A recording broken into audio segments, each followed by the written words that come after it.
Lancaster said that playing the first test without the key players due to a clash with major domestic finals was a great challenge. Would you agree with that, or it wouldn't make any difference? I'd certainly agree. I thought the fixture clash that sort of impacted England massively, and actually I was incredibly surprised at how well they did in terms of the scoreline, and almost sneaking a win. So I think that needs to be addressed in the future. There shouldn't be a fixture clash like that. It's ridiculous. Both sides are capable of organising the seasons well in advance so that doesn't happen.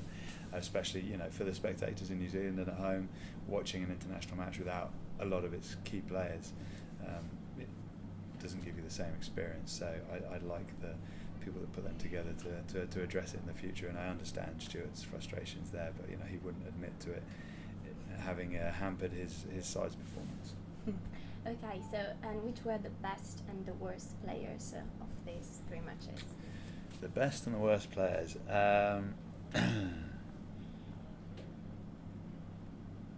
quite a tricky one. I thought, considering Manu played out of position, I thought he had a good tour. He's a big, strong, abrasive ball carrier. Who else do I think had a good tour?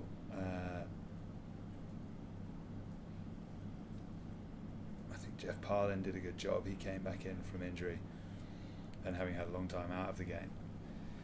I thought he'd cemented his place back in there. There's a real good contest for position between those three.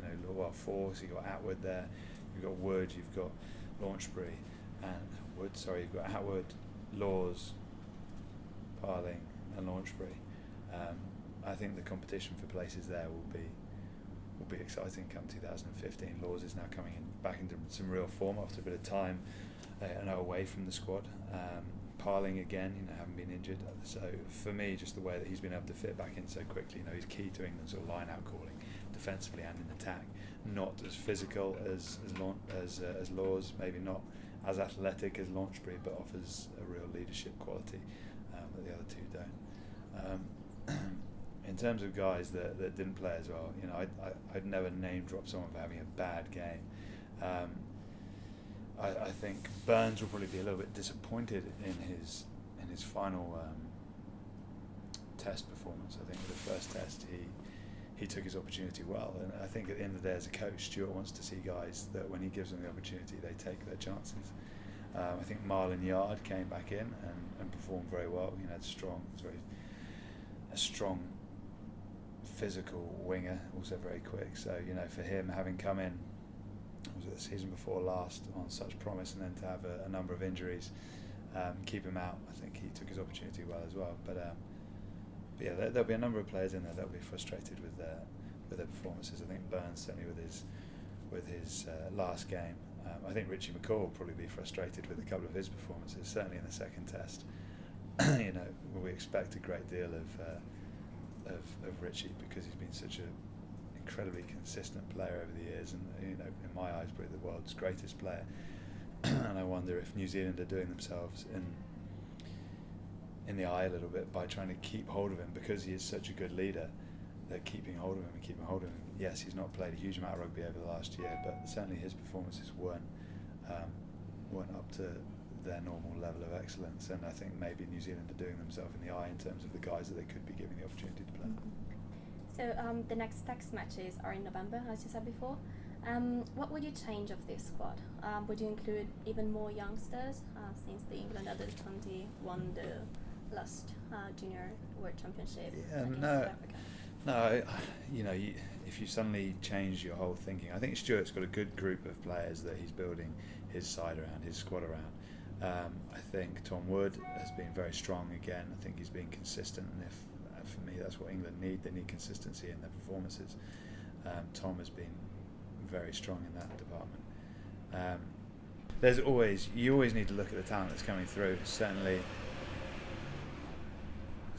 the Junior World Cup, I think, gives us all great excitement. The fact that they've won it back to back. You've got the likes of Jack Noel who've come off the back of the previous under-20s World Cup win. So I don't think Stuart needs to make huge changes. He'll definitely keep an eye on those young guys, see if maybe he thinks a couple of them deserving of an opportunity this autumn or maybe in the Six Nations. But to make wholesale changes now would be very counterproductive to what he's trying to create.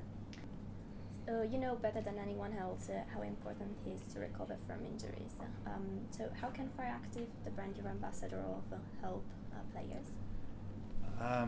Well, Fire Active is sadly one of those brands I wish I'd come across whilst I was playing, but it's a thermal support which reacts with your own body heat to create muscle relief and pain relief. And you know, with some of the exercises and some of the silly challenges that I decide to do now, I get massive backache. So I got introduced to Fire Active, tried it, and that's the reason I am now an ambassador for it, because it's one of those products that you just feel you could have made such use of whilst you were playing. And sadly, I did it. Well, it wasn't around then, but I urge anyone. It covers every different joint of the body: ankle, knee, back, neck, shoulder. Obviously, I had 5 shoulder operations, so I struggle with the shoulder, with the knee, with the back. So I could literally cover myself in a wetsuit with Fire Active from top to bottom. But I urge anyone with back pain, knee pain, shoulder issue, joint aches to get out there and try it, because it does offer